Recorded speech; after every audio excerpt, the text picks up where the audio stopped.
We are here, first day of the induction. From the program we have seen quite elaborate issues that will be discussed. But we are also dissatisfied that Parliament has invited Madam Martha Koome, the Chief Justice, to come and make a presentation.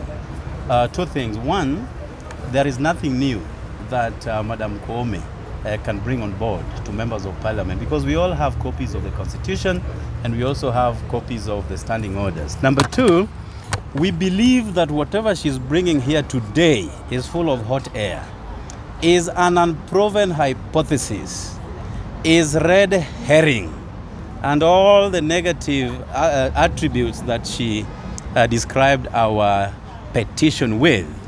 The petition that we took to court and the subsequent verdict was not premised on any law, and therefore we do not think that we have the time and latitude to listen to Madam Martha Koome.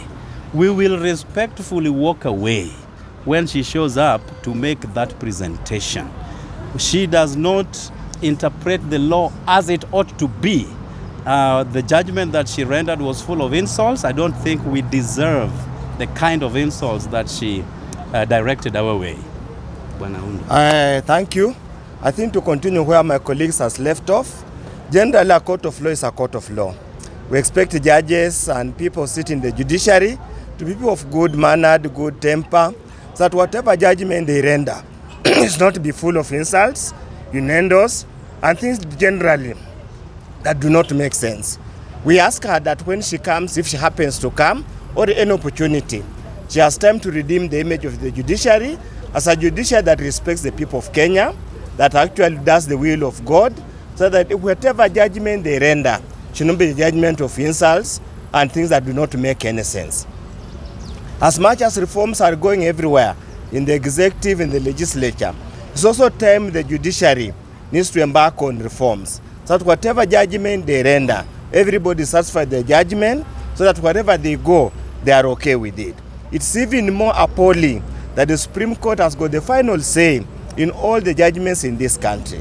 To whatever level of dissatisfied we are, we have nowhere to go. So we are asking the Madam Chief Justice, we don't want her here today. She needs to go take this time, she would have come here to go and soul search and find a way for moderating her language, moderating her demeanor, so that she reflects the true character of the people of Kenya. Thank you. So Boshimo, is it just you here or it's the whole lot of you? Hey, most of us like-minded.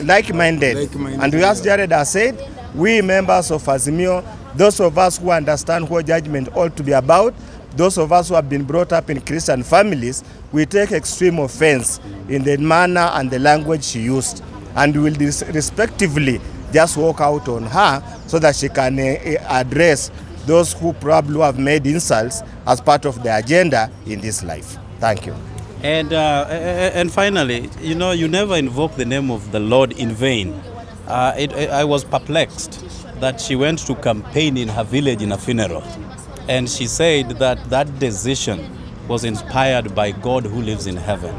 I do not think God subscribes to insults, and therefore let us not invite the name of the Lord on very trivial, cheap things that only affect a section of this country.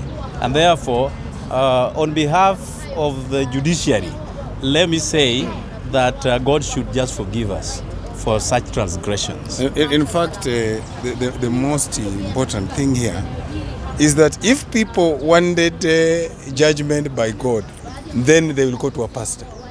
You don't need to go to God. Where to court? Where do we go when we want matters of God? We go to church. And there is a reason why the Constitution provided for God and not a church to be the final say in a petition. Thank you, guys.